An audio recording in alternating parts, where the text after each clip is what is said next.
So it's great to be here today at an event that's celebrating and looking at co-production, because it is something that's really important that we all should do. And it is very much about how we work and not to think of it as something that we add on as part of our practice, our service area. So it's really important that when we're going to do something, let's think first and foremost, how can we involve our customers, our residents, our communities, our service users? And then to think, right, okay, what do we then need to do? How do we go about that? How should we engage? How should we involve? And if the benefits of co-production is that if we do this early enough, preferably right at the beginning, but equally it depends on what that project is and what you're going to do. But if we do it early enough, what that means is that the service, the redesign, or whatever that product is that you're aiming to achieve will be more effective. It will benefit those residents, those communities, and it should have actually saved us resources, potentially budget, because the service is fit for purpose. If we do it without those residents or those service users, and just from an officer's perspective, potentially there's more chance of getting something wrong and then having to reshape or redesign at a later stage. Also, as well, it's a good way of developing relationships, understanding the needs, and then making sure that our service fits those needs. You'll also develop a better relationship with your customers, with your residents, and also as well, what better place to be to have your residents, your customers empowered to be involved in your service and potentially play a role within your service, whether that's volunteering, whether that's part of a working group, whether that's part of a board. There's so many different roles potentially that those residents, those customers could be involved in.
It's been fantastic being a part of the co-production event today.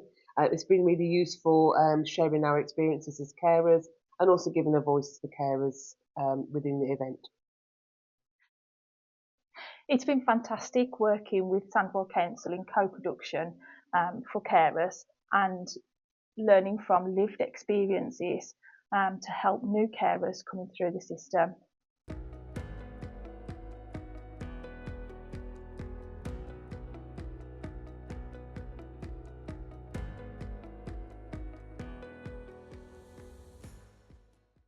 So recently, our 12-week pathway individuals have been involved in co-production in some interviews, which they really enjoyed, really took part.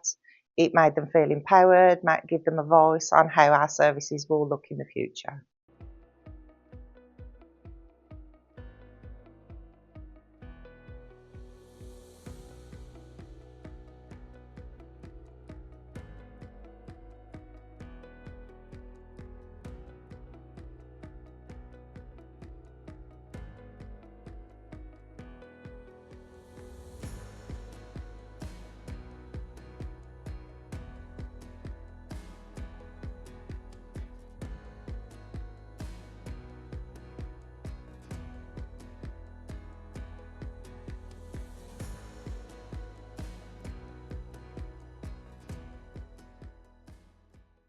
I think don't be put off by the language. If you need any help, there's lots of colleagues within the council that practice in this way. approach them, approach me, approach Sue, any service area that you're aware of. Get in touch and we're more than happy to support you and help and facilitate what you need to do in order to deliver that service.